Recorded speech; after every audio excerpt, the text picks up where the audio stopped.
நேயர்களே, காசாவில் என்ன நடக்கிறது? இந்த செய்தியில நேத்து இஸ்ரேல் மீடியாக்கள் வெளியிட்ட செய்திகளை நாம் பார்க்க போகிறோம். இஸ்ரேல் மீடியாவில் ஒரு தலைப்பு செய்தி, ட்ரம்ப் குட் அன்வெயில் காசா பீஸ் கவுன்சில் கவர்மெண்ட் சூன் அப்படிங்கிற செய்தி வந்திருக்கிறது. அதாவது இஸ்ரேல் அந்த செய்தியில ட்ரம்பினுடைய காசா பீஸ் நடவடிக்கைகள் விரைவில் ஆரம்பிக்க போகிறது அப்படிங்கிறதான் இஸ்ரேல் மீடியாவினுடைய செய்தி. இஸ்ரேல் பிரைம் மினிஸ்டர் பெஞ்சமின் நெத்தானியாகு அவர் என்னன்னா, அவருக்கும் தற்போது அமெரிக்காவினுடைய அதிபர் பிரசிடென்ட் டொனால்ட் ட்ரம்புக்கும் இடையில ஒரு சின்ன ஃப்ரிக்ஷன், அப்படின்னா அவர்களுக்குள்ள ஒரு உராய்தல், உரசல், மனவிரிசல் ஏற்பட்டிருப்பதாகவும் கூட இஸ்ரேலிருந்து வெளியாகக்கூடிய மீடியாக்கள் செய்திகளை தற்போது வெளியாகி இருக்கிறது. சேனல் 12 என்ன சொல்லுது அப்படின்னு பார்த்தா, ஒரு சீனியர் அமெரிக்காவினுடைய அபிஷியல்ஸ் என்ன சொல்றார் அப்படின்னா, அவர் பெயர் வெளியிட மறுக்கிறார்.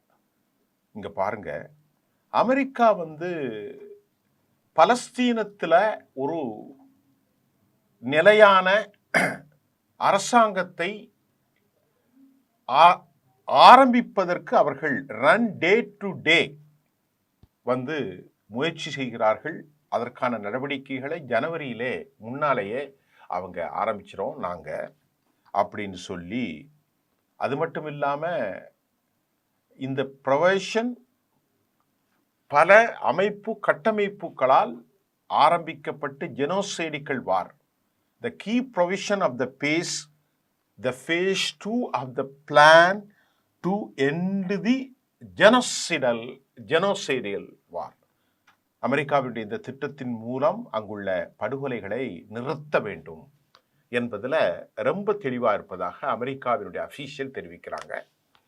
ஆனால் அமெரிக்காவுடைய திட்டம் பிடிக்கல யாருக்கு? நெத்தன்யாகுக்கு. அதையும் அவர் சொல்கிறார், ஒரு ஃப்ரிக்ஷன். அமெரிக்கா தலைமையிலான டொனால்ட் ட்ரம்ப் தலைமையிலான இந்த படைகள் அமெரிக்கா தலைமையில்தான் இந்த அணியை அவர்கள் நிறுத்தப் போகிறார்கள். ட்ரம்ப் என்ன சொல்றார் அப்படின்னா,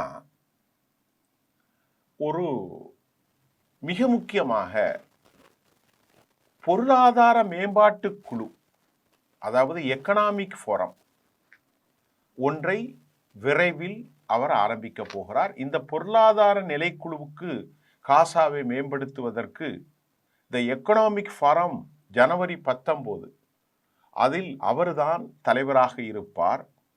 இந்த பொருளாதார உருவாக்க மண்டலம் மற்றும் காசா வளர்ச்சியில் அமெரிக்க பிரசிடென்ட் டொனால்ட் ட்ரம்ப் தலைமையில் விவாதிக்கப்பட உள்ளது. இந்த நேரத்தில் அமெரிக்காவுடைய என்விஷன்ஸ், அவர்களுடைய தொலைப்பார்வை என்னவென்றால், disarmament of Hamas and other Palestinians armed groups to be managed by the newly established technocratic government அப்படின்னு சொல்லப்படுது. அப்படின்னா என்ன அர்த்தம்? அமெரிக்காவினுடைய நோக்கம், அமெரிக்காவினுடைய இந்த டெக்னோக்ராட்ஸ் சீஸ்ஃபயர் படைகள் புதிய கோலியேஷன் என்ன செய்ய போறாங்க அப்படின்ட்டா, சேனல் 12 சொல்லுது, ஒன்றும் கிடையாது, அங்க ஆயுதங்களை முழுமையாக களைவது. அதாவது அந்த அமெரிக்கா சொல்லுது, ஒரு டிமிலிட்டரைசேஷன், ஆயுதம் இல்லாத பகுதியாக நாங்கள் மாற்றப் போகிறோம். இப்போ இதுதான் அவர்களுடைய நோக்கம். அதுக்கு ஹமாஸ் மட்டும் இல்லை, ஏனைய இஸ்லாமிய ஜிஹாது குரூப்புகள், அல் குஸ் படைகள் எல்லாமே ஆயுதத்தை கீழே வச்சிடணும். அவங்க யார்கிட்ட ஒப்படைப்பாங்க? ஏற்கனவே ஹமாஸ் என்ன சொல்லுதுன்னா, நாங்கள் ரெடிங்க, ஆனால் யார்கிட்ட கொடுக்கணும்? எங்களுடைய மக்கள் ஆளுகிற ஒரு ஆட்சி கையில் தான் நாங்கள் இராணுவத்தை ஆம்ஸை கொடுப்போமே தவிர, உலகில் நீங்கள் கொண்டு வந்த மற்ற கோலியேஷன் படைகள், அரபு படைகள்கிட்ட, அமெரிக்கா படைகள்கிட்ட நாங்கள் கொடுக்க மாட்டோம். It's our own land. We have a right to protect our the people. எங்களுக்குத்தான் எமது மக்களை காப்பாற்றுவதற்கு உரிமை இருக்கிறது என்று ஹமாஸ் சொல்லிச்சு. We should have a right to protect our people. We are so called the என்ன சொல்றாங்க, we are doing the best for the land in the territory. ஏன்னா நாங்க police, we should protect our people. அதுக்கு அவங்க என்ன காரணம் சொல்றாங்கன்னா, ஏராளமான ஆன்டி சோசியல் எலமெண்ட் வைத்திருக்கிறார்கள். இப்ப புதிய ஆட்சி ஹமாஸ் மற்றும் பல்வேறு இயக்கங்கள் ஆயுதத்தை கைப்பற்ற நடவடிக்கைகள் தொடரும். இந்த நடவடிக்கையில இப்போ அமெரிக்கா ஹமாஸை டீமிலிட்டரைசேஷன், ஆயுதமற்ற பகுதியாக மாற்ற அமெரிக்கா திட்டமிடுவது என்ன நடக்கிறது இப்போ பார்க்க போறோம். இந்த திட்டம் தான் நமக்கு பல சந்தேகத்தை கொண்டு வருகிறது. இந்த திட்டத்தை தான் யூதர்களும் சொல்கிறார்கள். டீமிலிட்டரைசேஷன் என்பது ஹமாஸிடத்தில் நிராயுதபாணியாக மாற்றுவதும், ஹமாஸை காலப்போக்கில் உரு தெரியாமல் அழிப்பதும், ஹமாஸ் தலைவர்களை நல்லிணக்க நடவடிக்கையாக அவர்களை நாட்டை விட்டு வெளியேற்றுவதற்கான நடவடிக்கைகளை செய்துவிட்டால் நீண்ட காலமாக அங்கே ஒரு யூத ராஜ்யம் வலியுறுத்தப்பட்டுவிடும். எதிர்ப்பதுக்கு ஆள் இல்லைன்னா என்ன ஆகும்? இனி புதிய ஆயுத குழு உருவாக முடியாதல்லவா? அதுக்கடலை எல்லாத்தையும் நசுக்கிடலாமே. இந்த திட்டத்தினுடைய பின்னணியை பாருங்க. அவங்க என்ன நினைக்கிறாங்கன்னா, அமெரிக்காவுடைய அந்த திட்டம் இதுதாங்க இஸ்ரேலுடைய திட்டமும். நாம என்ன பண்ண போறோம்? மெதுவா அவர் எல்லாற்றையும் ஆயுதம் இல்லாமல் ஆக்கிட்டு அந்த இடத்துல டூரிஸ்ட் மண்டலத்தை கொண்டு வந்துடுறோம். அதே மாதிரி தன்னுடைய மருமகன் ஜெர்ரி குஷ்னர், ஸ்டேவ் விட்காஃப் போன்றவர்களை கொண்டு வந்து ரியல் எஸ்டேட் மண்டலமாக ஆக்கிடுறோம். ஹோட்டல்கள் எல்லாம் வைத்து இவனெல்லாம் வெளியேற்றிட்டு அதை முழுமையாக வருங்காலத்தில் அமெரிக்காவின் கண்ட்ரோலில் கொண்டு வந்துடலாம். யூதர்கள் கண்ட்ரோலில் கிடையாதுங்க, எங்க கண்ட்ரோல் அப்படிங்கிற திட்டம் தான். அது சவுதி அரேபியா, யுனைடெட் அரபு எமிரேட்ஸ், ஈஜிப்ட், ஜோர்டான் இவங்களுடைய பிளஸ்ஸிங்கோட நடக்கிறது. அதில் தப்பில்லை. சரிங்க, இதுக்கெல்லாம் ஹமாஸ் முட்டாள்கள் இல்லை, அவங்களும் உணர்ந்திருக்கிறாங்க. இப்போ ஹமாஸினுடைய செய்தி தொடர்பாளர் என்ன சொல்றார் அப்படின்னு பார்ப்போம். இதுக்கு இடையில ஹமாஸினுடைய செய்தி தொடர்பாளர், சீனியர் ஹமாஸ் ஃபிகர் காலித் மெஷேல் ஒரு விஷயத்தை சொல்றார். அவர் ரொம்ப முக்கியமான ஆளு. காலித் மிஷேல் 68 வயசாச்சு. பல வருஷமா தேடிக்கிட்டு இருந்து காலி செய்வதற்கு காலித் மெஷேலை திட்டமிட்டு கொண்டிருக்கிறார்கள். அவர் தப்பி வருகிறார். அவர் கத்தரில் இருக்கும்போது அவரை கொலை செய்வதற்கு முயற்சி செய்த காலித் மிஷேல் இப்போ தப்பிட்டாரு. அவர் ஒரு மாசத்துக்கு முன்னாடி என்ன சொல்லியிருக்காருன்னா, இங்க பாருங்க, தற்காலிக ஆயுத மௌனிப்பு மட்டுமே நிரந்தரமாக ஒருபோதும், தற்காலிகமாக நாங்கள் ஆயுதங்களை மட்டும் மௌனிப்பு செய்கிறோம், நிரந்தரமாக ஆயுதங்களை கீழே வைக்க என்னைக்கும் கிடையாது அப்படின்ட்டு அவர் சொல்லிட்டார். It would be open to temporary freeze on its weapon, but not full disarmament. ஏதோ கொஞ்சம் வச்சிருப்போம், ஆனால் முழுமையாக நாங்கள் ஆயுதத்தை துறக்க போவதில்லை அப்படின்ட்டு ஹமாஸ் தெளிவாக சொல்லிட்டான். அப்போ அந்த போர் முடிவுக்கு வருமா? வராது. இப்போ என்ன நடக்க போகுது? அமெரிக்காவுடைய பீஸ் கீப்பிங் ஃபோர்ஸ் அல்ல, இஸ் ஷுட் பி இருக்கும் ஒரு டிபெண்டிங் மெக்கானிசமாக வரும்போது அமெரிக்காவுக்கு ஆயுதங்களை மௌனிக்காத பட்சத்தில் போர் மற்றைய கோலிஷன்களோடு நடக்கும், உயிரிழப்பு அதிகரிக்கும். இங்கே ஊருக்கு முந்திய கதையாக பாகிஸ்தான் தனது இராணுவ வீரர்கள் 4000 to 5000 வரை அனுப்புவதாக ஒப்புக்கொண்டிருக்கிறார்கள். இதுக்கு இடையில நிதன்யாஹூ who expected to meet Trump வரக்கூடிய திங்கட்கிழமை அவர் ஒரு திட்டத்தை போட்டு அமெரிக்காவுக்கு போறான். எதுக்கு போறான் மனுஷன் அப்படின்னு பார்த்தா, அவர் என்ன சொல்றார்? நெதன்யாஹூ எதுக்கு செல்கிறார் என்றார், about the proposal for Hamas disarmament. நீ என்ன செய்வி எனக்கு தெரியாது, ஹமாஸுடைய ஆயுதத்தை காலி செய், இதுதான் முக்கியமான திட்டம் அப்படின்ட்டு சேனல் 12 சொல்லுது. அவங்கள்ட்ட கேட்டுவே இங்கே இந்த விஷயத்தை அரபுகளின் மூலம் தெளிவாக நடத்திக்கிட்டு இருக்கிறாங்க. இது சேனல் 12 அறிவிப்பு. அடுத்த ரிப்போர்ட் என்னன்னா, இப்போ இஸ்ரேலுடைய வயலேஷன் இப்போ கடந்த அக்டோபர் மாதம் வந்தது. இந்த ஜியோ பேரடை, த ஃபியூச்சர் இன்டு ஜியோ பேரடை, அக்டோபருக்கு அப்புறம் இன்னைக்கு வரைக்கும் 11 வாரமா இந்த போர் நிறுத்தம் அமல்ல இருக்கு. ஆனா இஸ்ரேல் என்ன செய்து? Continue to attack Gaza on near daily பேசிஸ்ல அவங்க தாக்குறாங்க. சீஸ்ஃபயர் வந்த அப்புறம் கில்லிங் ஒரு 406 பலஸ்தீனியர்களும் பெரும்பான்மையான சிவிலியன்களும் கொல்லப்பட்டிருக்கிறார்கள். சீஸ்ஃபயர் போர் நிறுத்தம் அறிவிக்கப்பட்ட பிறகும் சிவிலியன்கள் கொல்லப்பட்டிருக்கிறதாக பலஸ்தீனியன் மினிஸ்ட்ரீஸ் ஆஃப் ஹெல்த் அறிவிக்கிறது. அதே சமயம் இஸ்ரேல் என்ன சொல்றாங்க? அவங்க கண்டினியூவா to restrict essential nutritious food items, அவங்களுக்கு தேவையான மீட்டு, அவங்களுக்கு தேவையான டயரி அண்ட் வெஜிடபிள்ஸ், இதெல்லாம் நாங்கள் அனுப்புகிறேன்னு சொன்னாலும் அது அனுப்பப்படவில்லை என்பதுதான் உண்மை. 600 லாரிகளில் 150 லாரிகள் மட்டுமே செல்கிறது.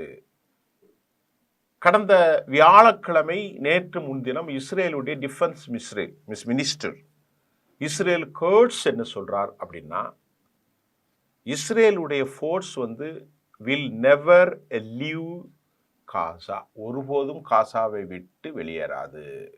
ஒரு 50% தான் இப்போ அவங்க ஆக்கிரமிச்சு வச்சிருக்காங்க காசாவில். என்ன சொல்றான் மனுஷன் அப்படின்னு பார்த்தா, ஒருபோதும் நெவர், ஒருபோதும் காசாவை விட்டு நாங்கள் வெளியேற மாட்டோம். மேலவா அப்படி அந்த செய்தி ரொம்ப தெளிவாக என்ன சொல்லுதுன்னா, இஸ்ரேல் கர்ட்ஸ் என்ன சொல்றார்? Will never leave Gaza despite the ceasefire plan, the calling for Israel future full withdrawal. அப்ப அவன் எப்படி வெளியேறலன்னு சொன்ன பிறகு என்ன சரியா வரும்? சமாதானம் என்ன பேசினாங்க? முழுமையாக வெளியேறணும். இப்ப வெளியேற மாட்டேன்னு சொல்றானே. அமெரிக்காவுடைய சில விஷயங்கள் இஸ்ரேல் டிஸ்அக்ரி, ஏற்றுக்கொள்ள மறுக்கிறாங்க. இதனால 2 பேருக்குள்ள ஒரு உராய்தல் என்று சொன்னாலும், வாஷிங்டனுக்கும் டெல்லவியுக்கும் இடையிலே இந்த பீஸ் ப்ராசஸில் ஒரு சிக்கல் ஏற்பட்டிருப்பது அமெரிக்காவினுடைய நடவடிக்கைகளை அவர்கள் ஏற்க மறுப்பதாகவும் இஸ்ரேலுடைய சேனல் 12 சொல்கிறது. அதே சமயம் இஸ்ரேல் என்ன சொல்றாங்க அப்படின்னு பார்த்தா, இஸ்ரேலை பொறுத்தவரை இந்த 2ஆம் கட்ட போர் நிறுத்தத்தை ஏற்றுக்கொள்வார்களா? Israelis are having the second thought about the Gaza agreement அப்படிங்கிற கேள்விக்கு பேர் வெளியிடப்படாத US official told the media. அவர் என்ன சொல்றாருன்னா, முன்னாலேயே இந்த நடவடிக்கைகளை இம்ப்ளிமெண்டேஷன் இஸ் ஆல்ரெடி டிஃபிகல்ட்டுங்க, ரொம்ப கஷ்டங்க.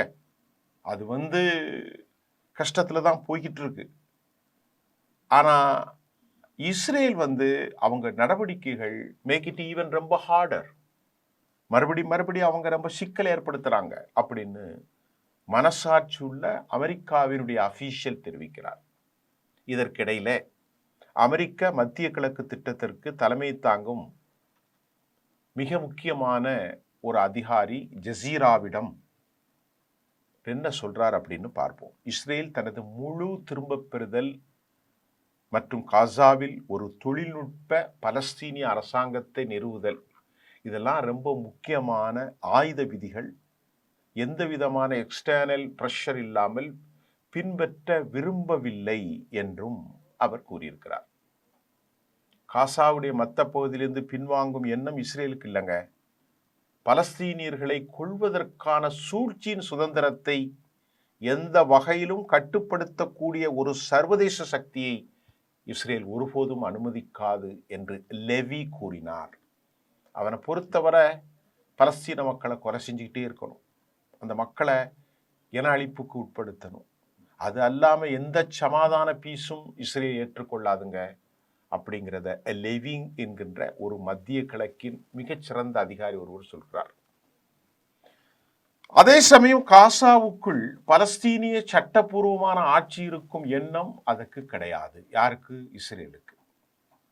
அந்த விஷயங்களை ஏற்றுக்கொள்ள வேண்டிய கட்டாயத்தில் இல்லாவிட்டால் அது நிலைத்திருக்கும் என்றும் அவர் குறிப்பிட்டார். அப்படின்னா என்ன நடக்குதுன்னா, காசாவில் எந்த ஒரு அரசும் வரக்கூடாது.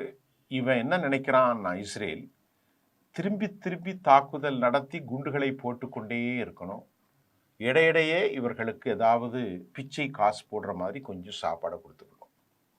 இதுக்கு இடையில பெத்லஹேம் மற்றும் ஜெருசலேம் பகுதியில் டிசம்பர் 25 கிறிஸ்துமஸ் தினத்தில் இஸ்ரேல் மிகப்பெரிய அளவிலான இடையூறுகளை யூத சியோனிச அரசு கிறிஸ்தவர்களுக்கு ஏற்பட்டதாக செய்திகள் வருகிறது. பெஞ்சமின் நெத்தானியாகுடைய அமெரிக்க பயணத்தின் மூலம் ஈரானுக்கு எதிரான போரை தூபம் போட மூட்டவே இவர் அங்கே சென்றிருக்கிறார் என்றும் சொல்லப்படுகிறது.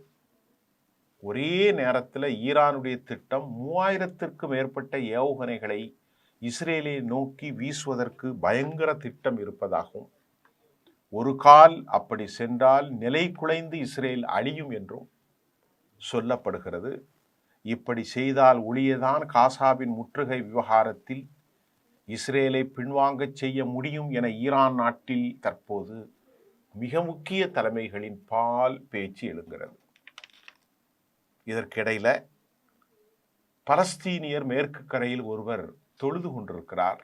அவர் சாலை ஓரமாக நேற்று முன்தினம் 2 தினங்களுக்கு முன்பு வியாழக்கிழமை ரமல்லாவிற்கு வடக்கே உள்ள டெய்ர் ஜரீர் கிராமத்தின் அருகே அவர் தனது பிரேயரை சாலை ஓரம் செய்து கொண்டிருக்கிறார்.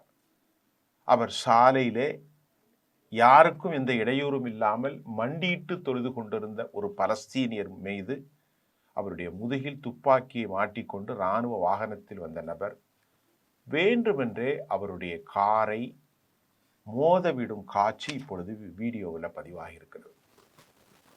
வாகனம் மோதி அந்த வேகத்தில் இறைவனை தொழுது கொண்டிருந்த அந்த மனிதர் நிலை தடுமாறி கீழே விழுகிறார். அதன் பிறகு வாகனத்தில் இருந்து இறங்கிய நபர் கீழே விழுந்து கிடப்பவரை பார்த்து ஆக்ரோஷமாக கத்தி அந்த இடத்தை விட்டு வெளியேறுமாறு சைகை காட்டுகிறார். எந்த அளவிற்கு இவர்களுடைய கொடூரமான நிலை இருக்கிறது பாருங்க. ஆகவே இந்த போர் நிறுத்தம், இவ்வளவு செய்திகளை நான் சொல்லியிருக்கிறேன். அது சமாதானமா இல்லை சாத்வீகமா, அறமா, அஹிம்சையா என்பதை நீங்கள் முடிவு செய்து கொள்ளுங்கள். ஈரானுடைய போர் யுக்தி வலுவடைந்து வருகிறது. அடுத்த தாக்குதல் எப்போது வேண்டாலும் ஆரம்பிக்கலாம். இதுதான் ஹமாஸ் அமெரிக்காவுடைய சீஸ்ஃபயர் ப்ரோக்ராம்ஸ். தற்போது ஈரான் கொதிநிலை, இஸ்ரேலுடைய வரம்பற்ற தாக்குதல் முடிவாக இருக்கிறது. மீண்டும் அடுத்த செய்தியில் உங்களை சந்திக்கின்றேன்.